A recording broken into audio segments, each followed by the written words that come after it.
Hi ಎಲ್ಲರಿಗೂ ನಮಸ್ಕಾರ. Welcome back to my channel. ಆಗಲೇ ಸಂಜೆ ಆಗ್ತಿದೆ, ಏನಾದ್ರು ತಿನ್ನಬೇಕು ಅಂತ ಅನ್ನಿಸ್ತಾ ಇದೆ ತಾನೇ. ನನಗೂ ಹಾಗೆ ಅನ್ನಿಸ್ತಾ ಇದೆ. ಅದಕ್ಕೆ ನಾನು ಇವತ್ತು ಈರುಳ್ಳಿ ಇಲ್ದಲೆ ಬರೀ ಬಟಾಣಿ ಮತ್ತು ಆಲೂಗೆಡ್ಡೆಯಿಂದ ಒಂದು ಸಿಂಪಲ್ ಆಗಿರೋ ಟೇಸ್ಟಿಯಾಗಿರೋ ಸಮೋಸ ರೆಡಿ ಮಾಡಿದ್ದೀನಿ. ಇದನ್ನು ಮಾಡೋದು ತುಂಬಾ ಈಸಿ.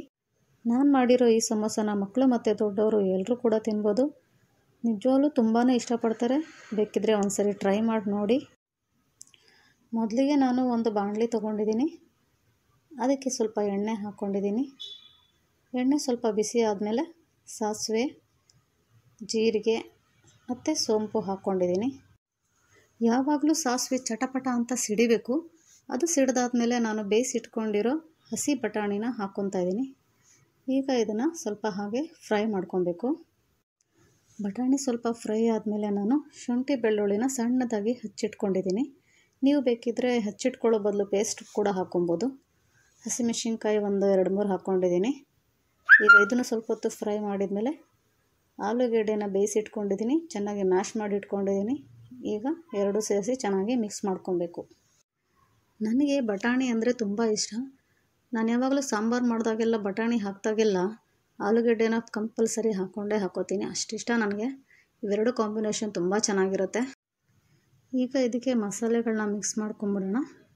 ಫಸ್ಟಿಗೆ ಅರಿಶಿನ ಪುಡಿ ಸ್ವಲ್ಪ, ಧನಿಯಾ ಪುಡಿ ಸ್ವಲ್ಪ, ಜೀರಿಗೆ ಪುಡಿ, ಗರಂ ಮಸಾಲ, ಚಾಟ್ ಮಸಾಲ, ಒಣಮೆಣ್ಸಿನ್ಕಾಯಿ ಪುಡಿ ಮತ್ತು ರುಚಿಗೆ ತಕ್ಕಷ್ಟು ಉಪ್ಪು ಹಾಕ್ತಾಯಿದ್ದೀನಿ.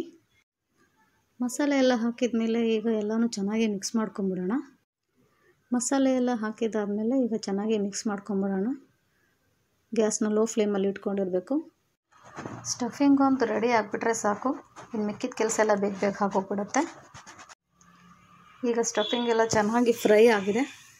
ಈಗ ಇದನ್ನು ಒಂದು ಕಡೆ ಎತ್ತಿಟ್ಕೊಳ್ಳೋಣ. ಸಮೋಸಾಗೆ ಬೇಕಾಗಿರೋ ಹಿಟ್ಟು ರೆಡಿ ಮಾಡ್ಕೊಳ್ಳೋಣ. ಅದಕ್ಕೆ ನಾನು ಒಂದು 200 ಗ್ರಾಮಷ್ಟು ಮೈದಾ ಹಿಟ್ಟು ತೊಗೊಂಡಿದ್ದೀನಿ. ಅದಕ್ಕೆ ಒಂದು 2 ಸ್ಪೂನಷ್ಟು ತುಪ್ಪ ಹಾಕಿದ್ದೀನಿ. ಜೊತೆಗೆ ಸ್ವಲ್ಪ ಉಪ್ಪು ಹಾಕಿದ್ದೀನಿ. ಫಸ್ಟಿಗೆ ನಾವು ನೀರು ಹಾಕ್ಕೊಳ್ಳೋಕ್ಕೂ ಮುಂಚೆ ಮಿಕ್ಸ್ ಮಾಡ್ಕೊಂಬಿಡೋಣ. ಹೊರಗಡೆಯಿಂದ ಸಮೋಸ ತೊಗೊಂಬಂದು ತಿನ್ನೋದಕ್ಕಿಂತ ಮನೇಲೇ ಮಾಡಿದ್ರೆ ಇನ್ನೂ ಟೇಸ್ಟಿಯಾಗೂ ಇರುತ್ತೆ. ಜೊತೆಗೆ 1-2 ಸಮೋಸ ಎಕ್ಸ್ಟ್ರಾ ಕೂಡ ತಿನ್ಬೋದು. ಈಗ ಚೆನ್ನಾಗಿ ಮಿಕ್ಸ್ ಮಾಡಿದ್ದಾಗಿದೆ. ಸ್ವಲ್ಪನೇ ನೀರು ಹಾಕ್ಕೊಂಡು ಹಿಟ್ಟು ರೆಡಿ ಮಾಡ್ಕೊಳ್ಳೋಣ. ಚಪಾತಿ ಮಾಡೋದಕ್ಕೆ ಕಲಿಸ್ತೀವಲ್ಲ, ಆ ಥರ ಇದ್ದರೆ ಸಾಕು. ಈಗ ಹಿಟ್ಟೆಲ್ಲ ಕಲಸಿ ರೆಡಿಯಾಗಿದೆ.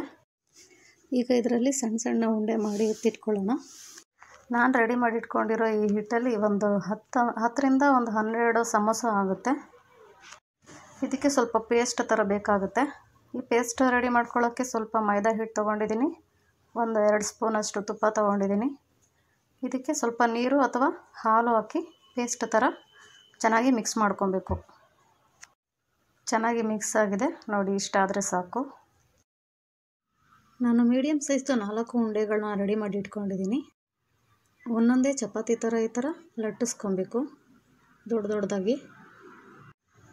ಈಗ ಚಪಾತಿನ ಲಟ್ಟಿಸ್ಕೊಂಡಿದ್ದಾದಮೇಲೆ ಮೈದಾ ಹಿಟ್ಟಲ್ಲಿ ರೆಡಿ ಮಾಡಿ ಇಟ್ಕೊಂಡಿರೋ ಈ ಪೇಸ್ಟನ್ನ ಇದ್ರ ಮೇಲೆ ಹಾಕ್ಕೊಬೇಕು.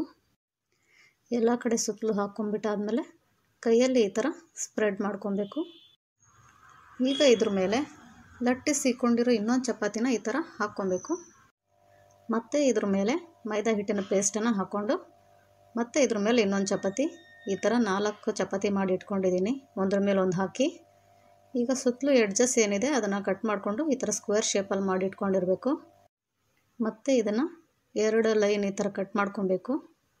ಮತ್ತು ಸ್ಕ್ವೇರ್ ಶೇಪ್ ಬರೋ ಥರ ಮಾಡ್ಕೊಬೇಕು. ಕಟ್ ಮಾಡಿದ್ದಾಗಿದೆ. ಈಗ 2 ಪೀಸ್ನ ಈ ಥರ ಸಪ್ರೇಟ್ ಮಾಡ್ಕೊಂಬಿಟ್ಟು ಸ್ಟಫಿಂಗ್ ರೆಡಿ ಮಾಡಿ ಇಟ್ಕೊಂಡಿದ್ದೀವಲ್ಲ ಅದನ್ನು ಸ್ವಲ್ಪನೇ ಹಾಕ್ಕೊಂಡು ಟ್ರಯಾಂಗಲ್ ಶೇಪ್ನಲ್ಲಿ ಈ ಥರ ಫೋಲ್ಡ್ ಮಾಡ್ಕೊಬೇಕು. ಸ್ಟಫಿಂಗ್ ಎಲ್ಲ ಈ ಥರ ಒಳಗಡೆ ತಳ್ಕೊಂಡು ಎಡ್ಜಸ್ ಎಲ್ಲ ನೀಟಾಗಿ ಕವರ್ ಮಾಡ್ಕೊಬೇಕು. ನಾವು ಇದಕ್ಕೆ ಫಸ್ಟೇ ಆ ಪೇಸ್ಟ್ ಹಾಕ್ಕೊಂಡಿದ್ವಲ್ಲ ಅದರಿಂದ ಎಡ್ಜಸ್ ಎಲ್ಲ ನೀಟಾಗಿ ಸ್ಟಿಕ್ ಆಗುತ್ತೆ. ಇದರಿಂದ ಸ್ಟಫಿಂಗ್ ಎಲ್ಲ ಏನು ಈಚೆ ಬರೋದಿಲ್ಲ. ಈಗ ಅದೇ ಥರ ಇನ್ನೊಂದು ಸಮೋಸ ರೆಡಿ ಮಾಡಿ ಇಟ್ಕೊಂಬಿಡೋಣ. ನೋಡಿ, ಎಲ್ಲನೂ ಸೇಮ್ ಅದೇ ಥರ ಸ್ಟಫಿಂಗ್ ಹಾಕ್ಕೊಬೇಕು. ಟ್ರಯಾಂಗಲ್ ಶೇಪ್ನಲ್ಲಿ ಫೋಲ್ಡ್ ಮಾಡ್ಕೊಬೇಕು. ಎಡ್ಜಸ್ನೆಲ್ಲ ಈ ಥರ ಕವರ್ ಮಾಡ್ಕೊಂಬಿಡಬೇಕು. ಸಮೋಸ ರೆಡಿ. ಈಗ ಉಳಿದಿದ್ದೆಲ್ಲನೂ ಅದೇ ಥರ ರೆಡಿ ಮಾಡ್ಕೊಂಬಿಡೋಣ. ಇಷ್ಟು ರೆಡಿ ಮಾಡ್ಕೊಂಬಿಟ್ರೆ ಆಯಿತು. ಎಣ್ಣೆಲಿ ಕರಿಯೋದು ತುಂಬಾ ಈಸಿ. ನಾನೀಗಾಗಲೇ ಎಣ್ಣೆನ ಬಿಸಿ ಮಾಡೋಕ್ಕಿಟ್ಟಿದ್ದೀನಿ. ಈಗ ಒಂದೊಂದಾಗಿ ಸಮೋಸನ ಇದರೊಳಗಡೆ ಹಾಕೋಣ. ಎಣ್ಣೆ ಚೆನ್ನಾಗಿ ಕಾದಿರೋದ್ರಿಂದ ಇದು ಬೇಗನೆ ಬೆಂದೋಗ್ಬಿಡುತ್ತೆ. ಈಗ ಇನ್ನೊಂದು ಸೈಡ್ ತಿರುಗಿಸೋಣ. ಗೋಲ್ಡನ್ ಬ್ರೌನ್ ಬರೋವರೆಗೂ ಸ್ವಲ್ಪ ಹೊತ್ತು ಹಾಗೆ ಬೇಯಿಸೋಣ. ನೋಡಿ, ಈಗ ಕಲರ್ ಬಂದಿದೆ. ಇಷ್ಟಾದರೆ ಸಾಕು. ಈಗ ಇದನ್ನು ಒಂದೊಂದಾಗಿ ಎತ್ತಿಟ್ಕೊಳ್ಳೋಣ. ಈಗ ಇದೇ ಥರ ಇನ್ನು ಮಿಕ್ಕಿರೋ ಸಮೋಸಗಳನ್ನೆಲ್ಲ ಎಣ್ಣೆಗೆ ಹಾಕ್ಕೊಂಬಿಡೋಣ.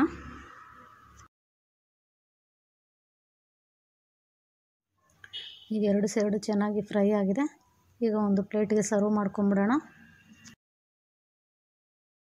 ನೋಡಿದ್ರಲ್ಲ, ತುಂಬ ಈಸಿಯಾಗಿರೋ ಟೇಸ್ಟಿಯಾಗಿರೋ ಸಮೋಸ ರೆಡಿಯಾಗಿದೆ. ಇದನ್ನು ಕೆಚಪ್ ಜೊತೆ ಕೂಡ ತಿನ್ಬೋದು, ಹಾಗೆ ಚಟ್ನಿ ಜೊತೆಗೂ ತಿನ್ಬೋದು. ಇದನ್ನು ನೀವು ಕೂಡ ಮನೆಯಲ್ಲಿ ಒಂದ್ಸರಿ ಟ್ರೈ ಮಾಡಿ.